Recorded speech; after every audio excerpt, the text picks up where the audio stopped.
नमस्ते। हमारे बागलकोट में जो मेडिकल कॉलेज खोले हैं ना, गरीबों को बहुत अच्छा किए और सिद्धरामಯ್ಯ को बहुत सलाम। ಬಡ್ರ ಮಕ್ಕಳು ಅಷ್ಟು ತಕ ಕೊಟ್ಟು ಕಲಿಯೋದು ಆಗಲ್ಲ ಸರ್. ಅದು ಇದೇನು ನಮ್ಗೆ ಗೌರ್ಮೆಂಟ್ಲಿಂದ ಒಂದು ಮೆಡಿಕಲ್ ಕಾಲೇಜ್ ಆತಲ್ಲ ನಮ್ಮ ಊರಿಗೆ, ಅದು ಒಳ್ಳೇದಾಗಿದೆ ಸರ್. ಅದು ಪಾಠ ಮಾಡಿ ಈಗ ನಮ್ಮ ಮೆಡಿಕಲ್ ತಂದಿದ್ದಾರೆ ಅವರು. ಅವ್ರಿಗೆ ನಾವು ಇದು ಹೇಳ್ಬೇಕು ಅವ್ರಿಗೆ.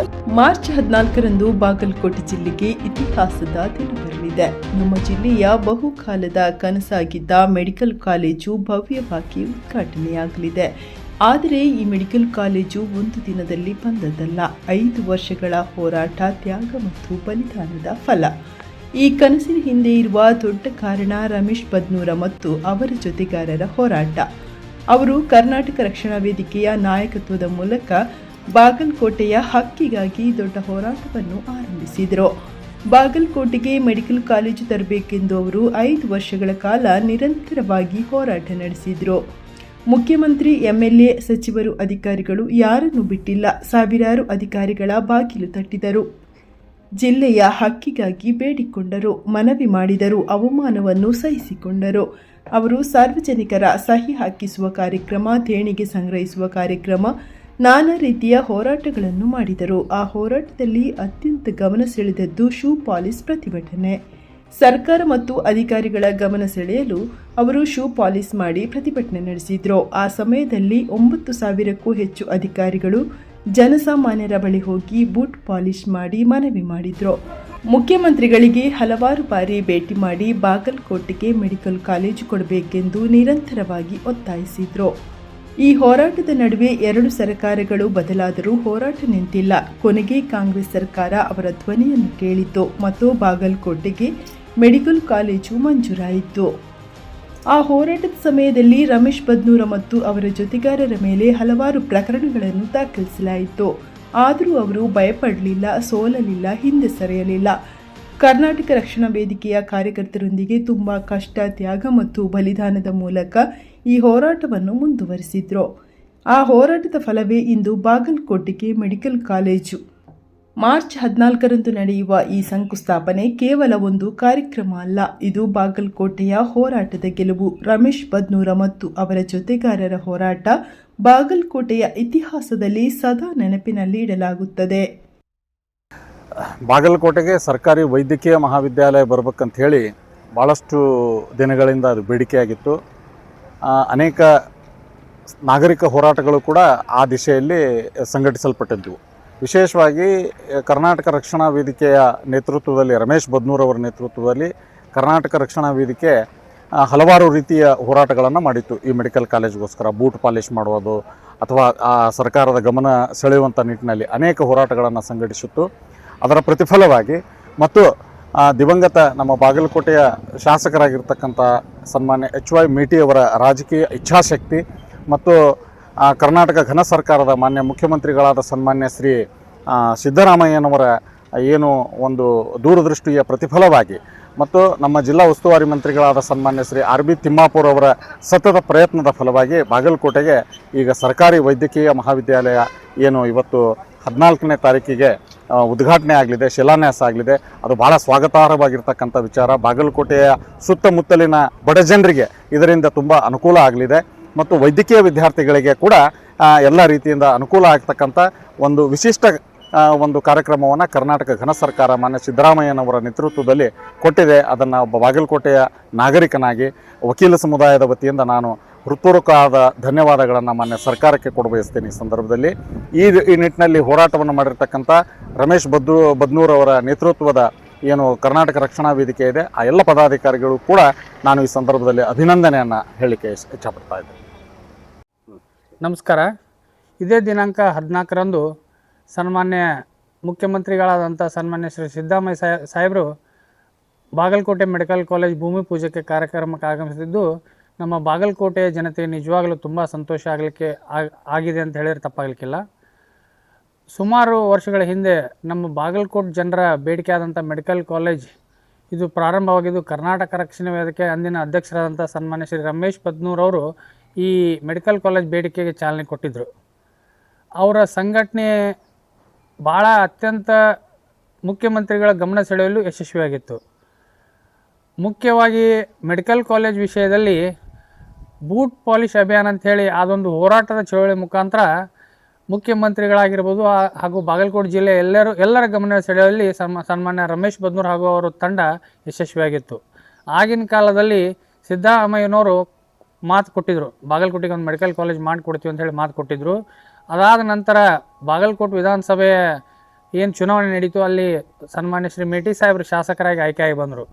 ಆಯ್ಕೆಯಾಗಿ ಬಂದ ನಂತರ ಮೇಟಿ ಸಾಹೇಬ್ರ ಪ್ರಯತ್ನದಿಂದ ಸಿದ್ದರಾಮಯ್ಯ ಸಾಹೇಬ್ರ ಅವ್ರ ಮೇಲೆ ಒತ್ತಡ ಹೇರಿ ಹಾಗೂ ಸಂಘಟನೆಯ ಪ್ರಮುಖರಾದಂಥ ರಮೇಶ್ ಬದ್ನೂರ್ ಅವರು ಹಾಗೂ ಸನ್ಮಾನ್ಯ ಉಸ್ತುವಾರಿ ಸಚಿವರಾದಂಥ ತಿಮ್ಮಾಪುರ ಸಾಹೇಬರು ಕೂಡ ಈ ಮೆಡಿಕಲ್ ಕಾಲೇಜ್ ಸ್ಯಾಂಕ್ಷನ್ ಆಗಲಿಕ್ಕೆ ಕಾರಣೀಭೂತರು. ಅದೇ ರೀತಿ ಅವರ ಆಶಯದಂತೆ, ಮೇಟಿ ಸಾಹೇಬ್ರ ಆಶಯದಂತೆ ಹಾಗೂ ಸನ್ಮಾನ್ಯ ರಮೇಶ್ ಬದ್ನೂರ್ ಅವರ ಹೋರಾಟದ ಫಲವಾಗಿ ಇವತ್ತು ನಮ್ಮ ಬಾಗಲಕೋಟೆ ಮೆಡಿಕಲ್ ಕಾಲೇಜ್ ಭೂಮಿ ಪೂಜೆಗೆ 14ರಂದು ಚಾಲನೆ ಆಗಲಿದೆ. ಅವರ ಹೋರಾಟಕ್ಕೆ ಇದು ಸಂದ ಜಯ ಅಂತ ಹೇಳಿ ತಮ್ಮ ಮೂಲಕ ಹೇಳಕ್ಕೆ ಇಚ್ಛಪಡ್ತೀನಿ. ಬರುವಂಥ ದಿನಮಾನಗಳಲ್ಲಿ ಮೆಡಿಕಲ್ ಕಾಲೇಜ್ ಆಗೋದ್ರ ಜೊತೆಗೆ ಸೂಪರ್ ಸ್ಪೆಷಾಲಿಟಿ ಹಾಸ್ಪಿಟಲ್ ಕೂಡ ನಮ್ಮ ಬಾಗಲಕೋಟೆ ಆಗಲಿ ಅಂತೇಳಿ ಆಶಿಸಿ ನನ್ನ 2 ಮಾತು ಮುಗಿಸ್ತೀನಿ. ನಮಸ್ಕಾರ. ನಮಸ್ಕಾರ. ನವನಗರ ಬಾಗಲಕೋಟೆಯಲ್ಲಿ ವೈದ್ಯಕೀಯ ಕಾಲೇಜು ಪ್ರಾರಂಭಿಸಲು ದಿನಾಂಕ 14 ರವಿವಾರ ದಿವಸ ರಾಜ್ಯದ ಮುಖ್ಯಮಂತ್ರಿಗಳು ಆಗಮಿಸಿದ್ದಾರೆ. ಈ ಸಂದರ್ಭದಲ್ಲಿ ನಾನು ಈ ವೈದ್ಯಕೀಯ ಕಾಲೇಜು ಪ್ರಾರಂಭಕ್ಕೆ, ವೈದ್ಯಕೀಯ ಕಾಲೇಜಿನ ಪ್ರಾರಂಭಕ್ಕೆ ಯಾರು ಸೇವೆ ಸಲ್ಲಿಸಿದ್ದಾರೆ ಅವ್ರನ್ನ ಸ್ಮರಿಸೋದು ಭಾಳ ಅವಶ್ಯಕ. ಇಲ್ಲಿ ಮುಖ್ಯವಾಗಿ ಹೇಳಬೇಕಂದ್ರೆ ಈ ವೈದ್ಯಕೀಯ ಕಾಲೇಜಿಂದ ಹೋರಾಟ ಪ್ರಾರಂಭ ಮಾಡಿದ್ದು ನಮ್ಮ ರಮೇಶ್ ಬದ್ನೂರ್ ವಕೀಲರು. ಅವರು ಸಾಕಷ್ಟು ಇದ್ರ ಬಗ್ಗೆ ಶ್ರಮ ವಹಿಸಿದರು, ಸಾಕಷ್ಟು ಕಾರ್ಯಕ್ರಮ ಹಮ್ಮಿಕೊಂಡ್ರು. ಅದರಲ್ಲಿ ವಿಶೇಷವಾಗಿ ಹೇಳ್ಕೊಬೇಕಂತಂದರೆ ಅವರು ಬೂಟ್ ಸುಧಾ ಪಾಲಿಷ್ ಮಾಡಿದ್ರು ಜನರದು. ಇಂಥ ಒಂದು ಅಮೋಘವಾದಂಥ ಸೇವೆ ಸಲ್ಲಿಸಿದರು. ಇತರೆ ಜನನೂ ಸಾಕಷ್ಟು ಜನ ತಮ್ಮ ಈ ಒಂದು ಬೇಡಿಕೆಯನ್ನು ಇಟ್ಟರು. ವಿಳಂಬ ಆಯಿತು. ಈಗ 14ನೇ ತಾರೀಕಿಗೆ ಶಂಕುಸ್ಥಾಪನೆ ನೆರವೇರಲಿದೆ. ಈ ಸಂದರ್ಭದಲ್ಲಿ ನಾನು ಮುಖ್ಯಮಂತ್ರಿಗಳಿಗೆ ಒಂದು ವಿನಂತಿ ಮಾಡಿಕೊಳ್ಳೋದೇನಪ್ಪ ಅಂತಂದರೆ, ಕೇವಲ ನೀವು ಶಂಕುಸ್ಥಾಪನೆ ನೆರವೇರಿಸಿ ಮಾಡಿಕೊಡೋದಲ್ಲ, ತಮ್ಮ ಅಧಿಕಾರ ಅವಧಿಯಲ್ಲಿ ಕೂಡ ಇದರ ಉದ್ಘಾಟನೆ ಕೂಡ ಆಗಬೇಕು. ಕೇವಲ ಯಾಕಂದರೆ 1964ರಲ್ಲಿ ನಮ್ಮ ಕೃಷ್ಣ ಮೇಲ್ದಂಡೆ ಯೋಜನೆ 1964ರಲ್ಲಿ ಏನಪ್ಪ ಅಂತಂದರೆ ಅದಕ್ಕೆ ಶಂಕುಸ್ಥಾಪನೆ ಮಾಡಿದರು. ಆದರೆ ಈವರೆಗೆ ಅದು ಪೂರ್ತಿ ಆಗ್ತಾಯಿಲ್ಲ. ಅಂಥ ಪರಿಸ್ಥಿತಿ ನಮಗೆ ಬರೋದು 62 ವರ್ಷ ಗತಿಸಿದ್ದು. ಅದಕ್ಕೆ ಇದನ್ನು ತಾವು ಈಗಾಗಲೇ ತಮಗೆ ಇನ್ನೂ ಒಂದು 2.5 ವರ್ಷ ಇದೆ ಕಾಲಾವಕಾಶ ಇದೆ. ದಯವಿಟ್ಟು ಇದನ್ನು ಪೂರ್ತಿಗೊಳಿಸಿ ತಾವೇ ಇದನ್ನೇನಪ್ಪ ಅಂದ್ರೆ ಉದ್ಘಾಟನೆ ಮಾಡಬೇಕಂತ ತಿಳ್ಕೊಂಡು ನಾನು ನಗರದ ಜನತೆಯ ವತಿಯಿಂದ ತಮಗೇನಪ್ಪ ಅಂತ ಕಳಕಳಿಯಿಂದ ಕೇಳ್ಕೊತೀನಿ. ಮತ್ತು ಈ ಸಂದರ್ಭದಲ್ಲಿ ನಾನು ರಮೇಶ್ ಬದ್ನೂರ್ ಅವರು ಆ ಸೇವೆ ಶ್ಲಾಘನೀಯ ಮತ್ತು ಅವರಿಗೇನೆ ಅಭಿನಂದನೆ ಸಲ್ಲಿಸ್ಬೇಕಂತ ನಾನು ಇಚ್ಛೆಪಡ್ತಾ ಇದ್ದೀನಿ. ಅವರು ಅಭಿನಂದನಾರ್ಹರು, ಒಳ್ಳೆಯ ಹೋರಾಟ ಮಾಡಿದ್ರು. ನಮಸ್ಕಾರ. ಏನು ಇಡೀ ಬಾಗಲಕೋಟೆ ಜಿಲ್ಲೆ, ಮುಖ್ಯವಾಗಿ ಮುಳಗಡೆ ನಗರ ಬಾಗಲಕೋಟೆ ಜನತೆ ಖುಷಿ ಪಡುವಂತಹ ಸುದ್ದಿ ಮತ್ತು ಕರ್ನಾಟಕ ರಕ್ಷಣಾ ವೇದಿಕೆ ಮತ್ತು ಎಲ್ಲ ಕನ್ನಡ ಪರ ಸಂಘಟನೆಗಳು ಕೂಡ ಹೆಮ್ಮೆ ಪಡುವಂತಹ ಏನು ಐತಿಹಾಸಿಕ ಹೋರಾಟದ ಗೆಲುವಿನ ದಿನ ಮಾರ್ಚ್ 14ರಂದು ಬಾಗಲಕೋಟೆಯಲ್ಲಿ ನೆರವೇರ್ತಾ ಇದೆ. ಏನು ಅಂದರೆ 2018ರಿಂದ ನಾವು ಕರ್ನಾಟಕ ರಕ್ಷಣಾ ವೇದಿಕೆ ನೇತೃತ್ವದಲ್ಲಿ ಆಗಿನ ಜಿಲ್ಲಾಧ್ಯಕ್ಷರಾಗಿದ್ದಂಥ ರಮೇಶ್ ಬದ್ನೂರ್ ಅವರ ನೇತೃತ್ವದಲ್ಲಿ ನಾನು ಜಿಲ್ಲಾ ಪ್ರಧಾನ ಕಾರ್ಯದರ್ಶಿಯಾಗಿ ಈ ಹೋರಾಟವನ್ನು ಆರಂಭಿಸಿದಾಗ ಎಲ್ಲ ನಮ್ಮ ಜೊತೆ ಜಿಲ್ಲಾ ಪದಾಧಿಕಾರಿಗಳು ಮತ್ತು ಬಾಗಲಕೋಟೆ ತಾಲೂಕು ಅಧ್ಯಕ್ಷರು, ಮಹಿಳಾ ಘಟಕದ ಅನೇಕ ಕಾರ್ಯಕರ್ತರು, ಹೆಸರು ಹೇಳ್ತಾ ಹೋದರೆ 100 ಜನ ಆಗ್ತಾರೆ. ಮುಖ್ಯವಾಗಿ ಹೇಳಬೇಕು ಅಂತಂದರೆ ಅದರಲ್ಲಿ ಬಸವರಾಜ ಅಂಬಿಗೇರ್ ಅವರಾಗಲಿ, ಆತ್ಮಾರಾಮ್ ನೀಲ್ನಾಯಕ್ ಆಗಲಿ, ಭಾಗ್ಯ ಬೆಟಗೇರಿ ಅವರಾಗಲಿ, ರಾಜೇಶ್ವರಿ ಹಿರೇಮಠ ಅವರಾಗಲಿ, ಅದೇ ರೀತಿ ಮಲ್ಲು ಕಟ್ಟಿಮಣಿಯವರಾಗಲಿ, ಇನ್ನು ನಮ್ಮ ವಿನೀತ್ ಮೇಲಿನಮಣಿ ಅಂತ ಹೊಸ ಯುವಕರಾಗಲಿ, 100 ಜನ, ಕಿರಣ್ ಗಾಳಿ ಅಂತ ಯುವಕರಾಗಲಿ, ಇವರೆಲ್ಲರೂ ನಮ್ಮ ಜೊತೆ ಕೈ ಜೋಡಿಸಿ ಹೋರಾಟದ ಯಶಸ್ಸಿಗೆ ಅಡಿಗಲ್ಲಾಗಿ ಅಡಿಪಾಯವಾಗಿ ನಿಂತರು, ಬೆಂಬಲವಾಗಿ ನಿಂತರು. ಅದರ ಜೊತೆಗೆ ಇನ್ನುಳಿದಂಥ ಅನೇಕ ಸಂಘಟನೆಗಳು, ಜಿಲ್ಲೆಯಲ್ಲಿರುವ ಸಂಘಟನೆಗಳು ಕೆಲವೊಂದಿಷ್ಟು ಪ್ರತ್ಯಕ್ಷವಾಗಿ, ಕೆಲವೊಂದಿಷ್ಟು ಪರೋಕ್ಷವಾಗಿ ಕೂಡ ನಮ್ಗೆ ಸಹಕಾರ ಮಾಡಿದ್ರು. ಆ ನಂತರ 2022ರ ಅವಧಿಗೆ ಆಗಿನ ಜಿಲ್ಲಾಧ್ಯಕ್ಷರಾಗಿದ್ದಂಥ ರಮೇಶ್ ಬದ್ನೂರ್ ಅವರು ರಾಜಕೀಯ ಪ್ರವೇಶ ಮಾಡಿದ ನಂತರ ನಾನು ಕರ್ನಾಟಕ ರಕ್ಷಣಾ ವೇದಿಕೆಯ ಜಿಲ್ಲಾಧ್ಯಕ್ಷನಾಗಿ ಸನ್ಮಾನ್ಯ ಶ್ರೀ ಟಿ. ನಾರಾಯಣಗೌಡರು ನನಗೆ ಅವಕಾಶ ಕಲ್ಪಿಸಿಕೊಟ್ರು.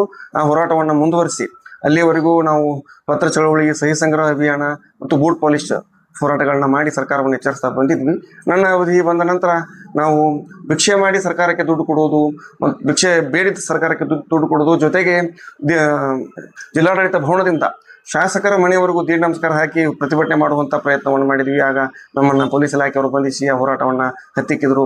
ಹಾಗೆ ಅದರ ನಂತರ ಎಲ್ಲ ಬಂದಂಥ ಎಲ್ಲ ಮಂತ್ರಿಗಳಿಗೂ, ಮುಖ್ಯಮಂತ್ರಿಗಳಿಗೂ ನಾವು ಮನವಿ ಪತ್ರವನ್ನು ಕೊಡ್ತಾ ಬಂದ್ವಿ.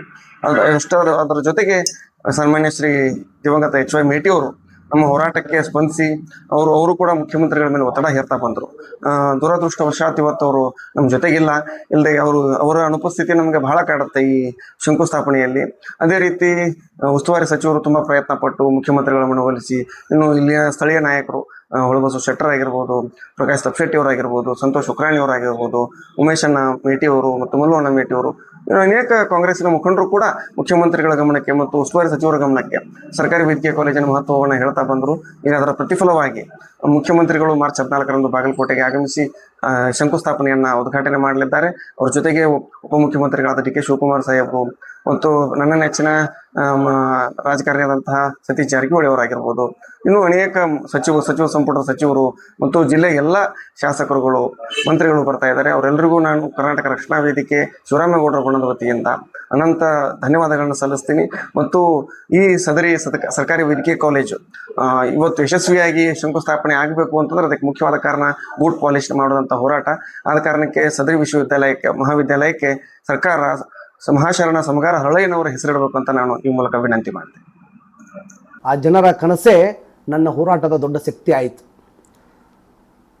ಹಾಗಾಗಿ ಬಾಗಲಕೋಟೆ ಸರ್ಕಾರಿ ವೈದ್ಯಕೀಯ ಮಹಾವಿದ್ಯಾಲಯವನ್ನು ಅನುಷ್ಠಾನ ಮಾಡಬೇಕು, ಅದನ್ನು ಪ್ರಾರಂಭಿಸಬೇಕು ಅಂಥೇಳಿ ನಾನು ಕರ್ನಾಟಕ ರಕ್ಷಣಾ ವೇದಿಕೆ ಅಧ್ಯಕ್ಷನಾಗಿದ್ದ ಸಂದರ್ಭದಲ್ಲಿ ನನ್ನೊಂದಿಗೆ ಕೆಲಸ ಮಾಡಿದಂಥ ಬಸವರಾಜ್ ಧರ್ಮಂತಿ ಇರ್ಬೋದು, ಮಲ್ಲು ಕಟ್ಟಿಮಣಿಯವರು ಇರ್ಬೋದು, ಆತ್ಮಾರಾಮ್ ನೀಲ್ನಾಯ್ಕರಾಗಿರ್ಬೋದು, ಬಸವರಾಜ್ ಅಂಬಿಗರಾಗಿರ್ಬೋದು, ರಂಜಾನ್ ನದಾಫ್ರವರಾಗಿರ್ಬೋದು, ಹಾಗೂ ಸಹೋದರಿ ಭಾಗ್ಯ ಬೆಟಗೇರವರಾಗಿರ್ಬೋದು, ರಾಜೇಶ್ವರಿ ಹಿರೇಮಠರಾಗಿರ್ಬೋದು, ಇಂಥವರು ಸುಮಾರು 100 ಕರವೇ ಕಾರ್ಯಕರ್ತರು ನನ್ನ ಜೊತೆ ಹಗಲಿರುಳು ಕೈ ಜೋಡಿಸಿ ಸುಮಾರು 5 ವರ್ಷಗಳ ಕಾಲ ಸತತವಾಗಿ ಈ ಸರ್ಕಾರಿ ವೈದ್ಯಕೀಯ ಮಹಾವಿದ್ಯಾಲಯವನ್ನು ಬಾಗಲಕೋಟೆಗೆ ತರಬೇಕು ಅಂತೇಳಿ ಹೋರಾಟ ಮಾಡಿದ್ದೇವೆ.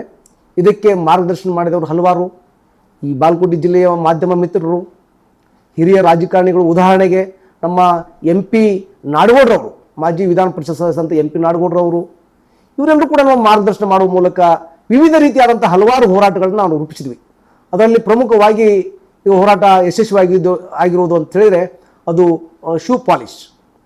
ಇದಕ್ಕಿಂತ ಪೂರ್ವವಾಗಿ ನಾವು ಸಹಿ ಸಂಗ್ರಹ ಅಭಿಯಾನ ಮಾಡಿದ್ವಿ, ಪತ್ರ ಸಂಗ್ರಹ ಚಳವಳಿ ಮಾಡಿದ್ವಿ, ಬೇರೆ ಬೇರೆ ವಿವಿಧ ರೀತಿಯ ಹಲವಾರು ಹೋರಾಟಗಳನ್ನು ನಾವು ರೂಪಿಸಿದ್ವಿ. ಆದರೆ ಸರ್ಕಾರ ಎಚ್ಚೆತ್ತುಕೊಳ್ಳಿಲ್ಲ. ಯಾಕೆ ಅಂತೇಳಿದ್ರೆ ಆಗಿನ ಸರ್ಕಾರ ನಮ್ಮ ಭಾರತೀಯ ಜನತಾ ಪಕ್ಷದ ನೇತೃತ್ವದ ಸರ್ಕಾರ ಆಗಿತ್ತು. ಅವರಿಗೆ ಬಾಗಲಕೋಟೆಯಲ್ಲಿ ವೈದ್ಯಕೀಯ ಮಹಾವಿದ್ಯಾಲಯವನ್ನು ಸ್ಥಾಪನೆ ಮಾಡಬಾರ್ದಾಗಿತ್ತು. ಹಾಗಾಗಿ ಅವರು ಆ ಸರ್ಕಾರಿ ವೈದ್ಯಕೀಯ ಮಹಾವಿದ್ಯಾಲಯವನ್ನು ಸ್ಥಾಪನೆ ಮಾಡಲಿಕ್ಕೆ ಮುಂದೆ ಬರಲೇ ಇಲ್ಲ. ಹಾಗಾಗಿ ನಾವು ಹೋರಾಟವನ್ನು ಗಟ್ಟಿಗೊಳಿಸಿದ್ವಿ. ಆ ಹೋರಾಟವನ್ನು ಹತ್ತಿಕ್ಕಬೇಕು ಅಂತೇಳಿ ಆಗಿನ ಸರ್ಕಾರ, ಆಗಿನ ಶಾಸಕರು ನಮ್ಮ ಮೇಲೆ ಇಲ್ಲ ಸಲ್ಲದ ಹಲವಾರು ಪ್ರಕರಣಗಳನ್ನು ದಾಖಲು ಮಾಡಿದರು. ಜಾತಿ ನಿಂದನೆ ಅಂತ ಅತ್ಯಂತ ಹೀನ ಪ್ರಕರಣವನ್ನು ಕೂಡ ನಮ್ಮ ಮೇಲೆ ದಾಖಲು ಮಾಡಿ ನಮ್ಮ ಹೋರಾಟವನ್ನು ಹತ್ತಿಕ್ಕಲಿಕ್ಕೆ ಪ್ರಯತ್ನ ಮಾಡಿದರು. ಆದರೂ ಕೂಡ ಕೈ ಬಿಡದ ನಮ್ಮ ಹೋರಾಟಗಾರ ಒಂದು ದೊಡ್ಡ ಶಕ್ತಿ. ನಮಗೆ ಕರ್ನಾಟಕ ರಕ್ಷಣಾ ವೇದಿಕೆ ರಾಜ್ಯಾಧ್ಯಕ್ಷ ಅಂತ ನಾರಾಯಣಗೌಡರು ಶಕ್ತಿಯಾಗಿ ನಿಂತರು. ನಮ್ಮ ಸಹೋದರಿ, ನಮ್ಮ ಏನು ಬಿಗ್ ಬಾಸ್ 2ನೇ ಸ್ಪರ್ಧಿಯಾದಂಥ ಸಹೋದರಿ ಅಶ್ವಿನಿ ಗೌಡ್ರವರು ಕೂಡ ಸದರಿ ಹೋರಾಟಕ್ಕೆ ಶಕ್ತಿ ತುಂಬಿದರು. ಆ ಹೋರಾಟ ಇವತ್ತು ಕನಸಾಗಿದೆ. ಅದು ಅತ್ಯಂತ ಸಂತಸ ತಂದಿದೆ. ಹಾಗಾಗಿ ನಾನು ಬಾಗಲಕೋಟೆ ಜಿಲ್ಲೆಯ ಜನತೆಗೆ ಹಾಗೂ ಈಗಿನ ಸರ್ಕಾರದ ಮುಖ್ಯಮಂತ್ರಿಗಳಿಗೆ, ಜಿಲ್ಲೆ ಉಸ್ತುವಾರಿ ಸಚಿವರಿಗೆ, ದಿವಂಗತ ಶಾಸಕರಾದಂಥ ಎಚ್ ವೈ ಮೇಟಿರವರಿಗೆ ತುಂಬ ಹೃದಯದ ಅನಂತ ಧನ್ಯವಾದಗಳನ್ನು ಸಲ್ಲಿಸ್ತೇನೆ.